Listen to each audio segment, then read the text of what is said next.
Hi everybody, welcome to this week's Insider Yacht Review.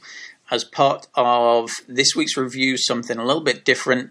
I'm reviewing boats that I believe are best sort of prime candidates for people wanting to do refits on boats. So these are all boats of around 100 to sort of 120 foot size range that are going for a great price, all launched in the sort of 1990s, that are prime and ready for someone to come in, get a great deal and put some money in and do a refit. So the boat that we have up for review this time is Watercolours. She is a Trinity. She's actually hull number 1 from Trinity. She's launched in 1991. She's 115 feet in length. Let's go and take a look at the brochures. So looking through the specs, 115 foot long, 24.5 foot beam, and the draft is actually very shallower than I'd expected. 5 foot 5 inches. She's a fantastic Bahamas boat. The Keys, moving around New England, Nantucket area. Launched in 1991 by Trinity. Hull number 1 from Trinity. Aluminium hull, superstructure. She's got Caterpillar engines in there. These Caterpillars were actually new to the boats. They aren't the original engines that were put in there. They were sort of put in. We call it repowering the main engines.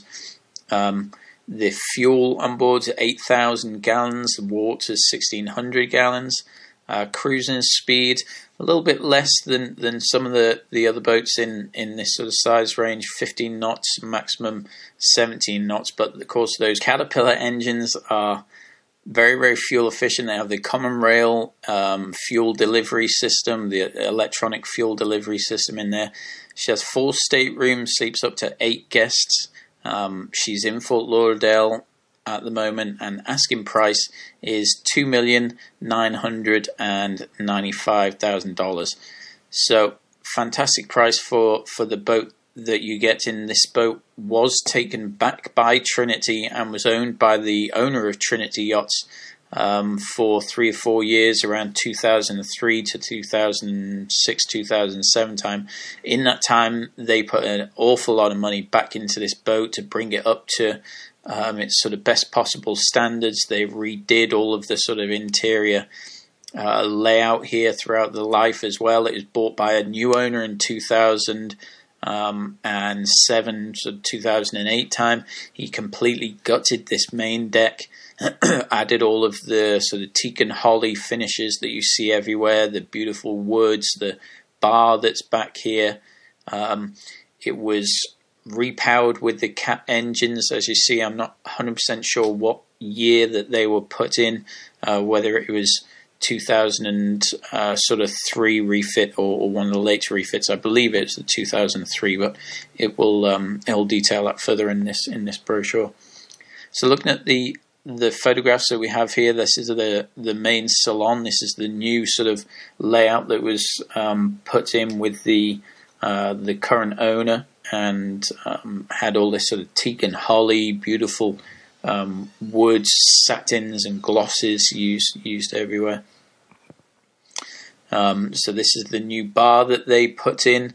They also put in a brand new country kitchen in here. This used to be a formal dining area and a crew mess area. They gutted that and made it into this beautiful country kitchen that has all these surround sort of 270 degree windows, really bringing the outside in. You can't really see that here in this brochure because unfortunately they took the photographs at night, but you can imagine what that looks like during the daytime. It does have the 4 stateroom layout. This photograph at the bottom on the right that you can see is of the master cabin. The cabins aren't huge in this boat, but they are very nicely sort of laid out, and the interior sort of fit and finish of them makes them feel a bit larger than they are. Lots of mirrors and sort of light and natural tones. as mentioned, it has had several big refit periods, so a lot of the equipment that's on board is either refit or brand new, so it's either rebuilt or brand new equipment. A lot of the air conditioning equipment is new. The Caterpillar engines, they were put in brand new at the refit time. And they're the very fuel-efficient Caterpillar engines. The generators have been rebuilt over that time as well. These photographs here on the left-hand side, the top is the master, bottom's the VIP, the double, and then they have a twin here, and there's also this sort of slightly smaller double cabin as well. So the outside areas are really the areas that sell watercolors. She has a huge flybridge that was actually extended back during one of the refit periods. They added a section to the overall length of the hull as well. So you have this huge main deck aft area. It has a beautiful stern cockpit as well, a fishing cockpit.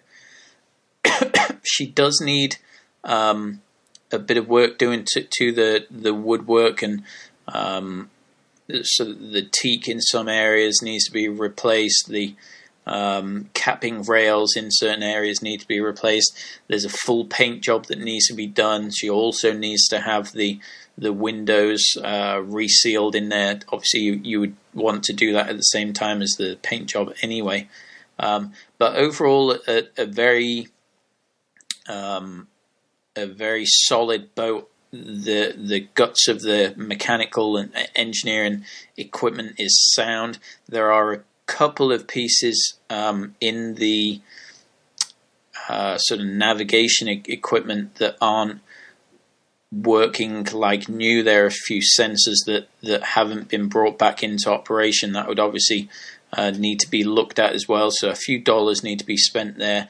But overall, I think the final product that you'll get out of Watercolours is definitely worth the effort of going through the refit period here. Certainly when you consider the asking price for a boat of this size and this caliber. Remember, Trinity is one of the top, if not the top, US boat manufacturer.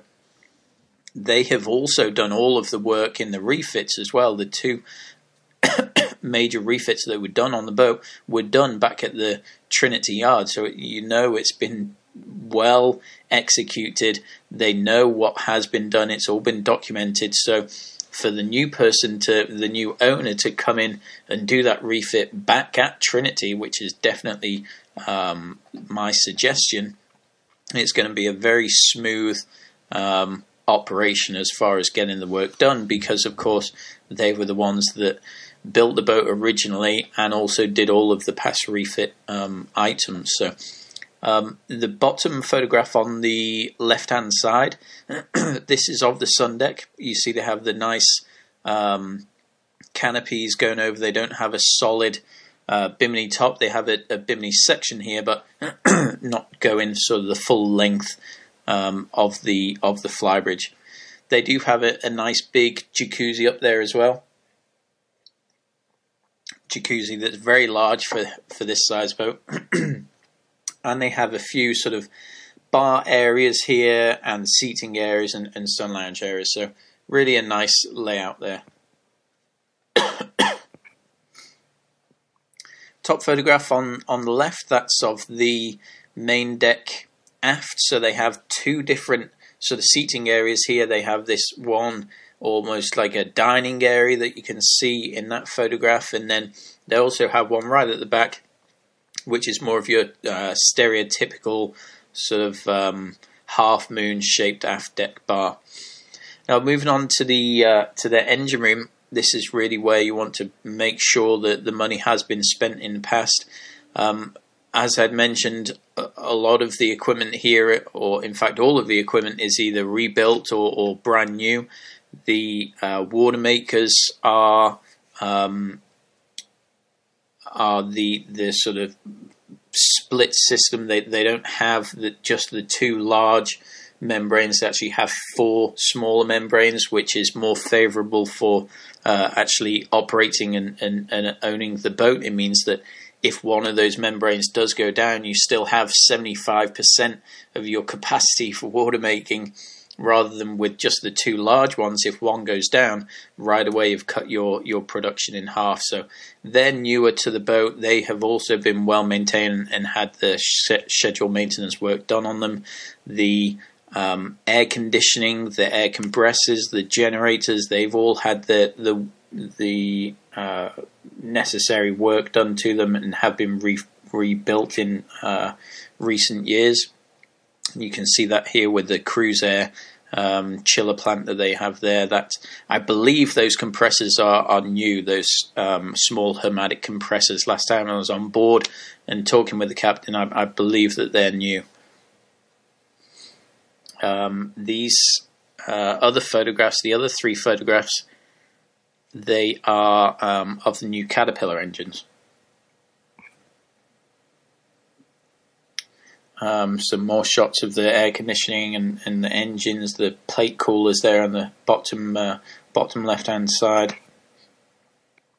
Now there's a nice layout. The crew accommodation is actually up forward, so that's the 2 front cabins that you can see on that bottom layout shot.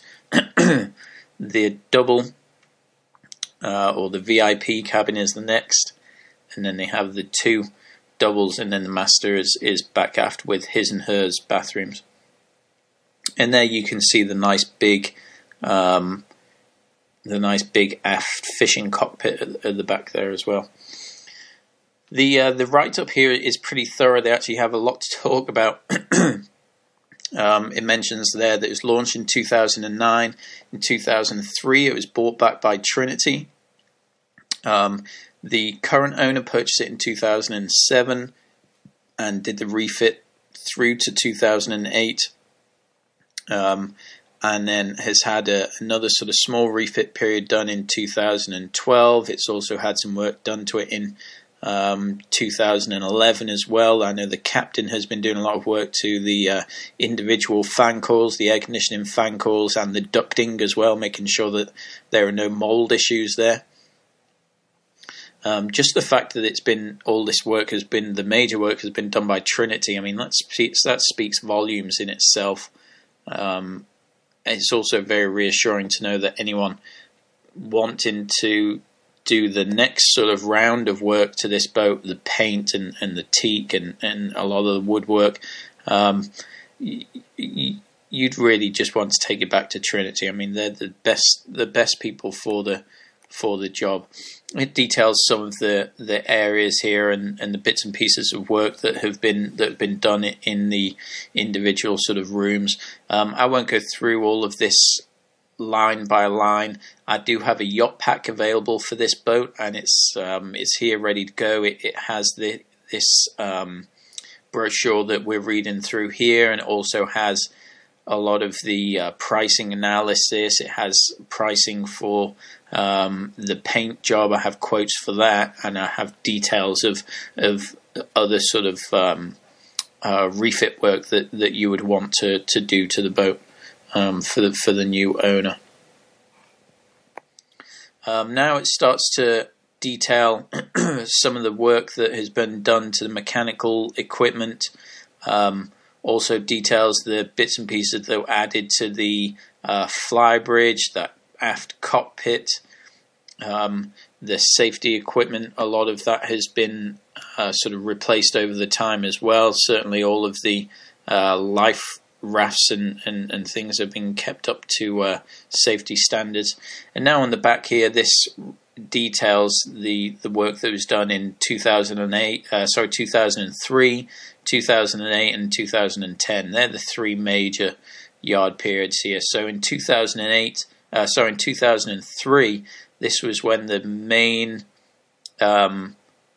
work was done. This was when they added the sections to the hull. This is when they extended the flybridge, rebuilt the stabilizers, added the water heaters, the water makers, That's actually when they installed the new Caterpillar engines. So it wasn't 2003 that the engines were brand new. The sewage treatment plant was installed. The AC system was completely rebuilt. The stern thruster was added. I mean, there's an awful lot of work that was put into this boat. There was a passerelle that was added. Increased the size of the rudders and the size of the stabilizers, upgraded the AV, and there's really a huge amount of work that was done here. And then, of course, in 2008, that's when the entire main deck was completely taken back and was rebuilt to how you see it today. In 2010, the generators were serviced, the AC work was done, the air compressors were serviced, and sort of bits and pieces of teak repair and new bottom paint and usual stuff that you would expect to see on top of that as well, sort of zincs and things. So that's all I'll go through for today on Watercolours. She's a huge boat, has a great pedigree, which is going to stabilize things as far as resale value. A lot of the work was in fact all of the major work was done by Trinity. That's also going to help you with your future value, and the work that anyone puts in from here moving forwards is really just going to build upon a great foundation. She has great bones, just needs bringing up to today's standards. So click on that Yacht Pack button. I'd love to send you all the details on this. If you'd like to receive the notifications of when next week's reviews are up and ready to go, then click just down below the Be the First to Know. Leave your name and your email address, and I'll shoot you a quick message when they're up and ready to be watched. So thanks for joining me again, and I'll see you next week.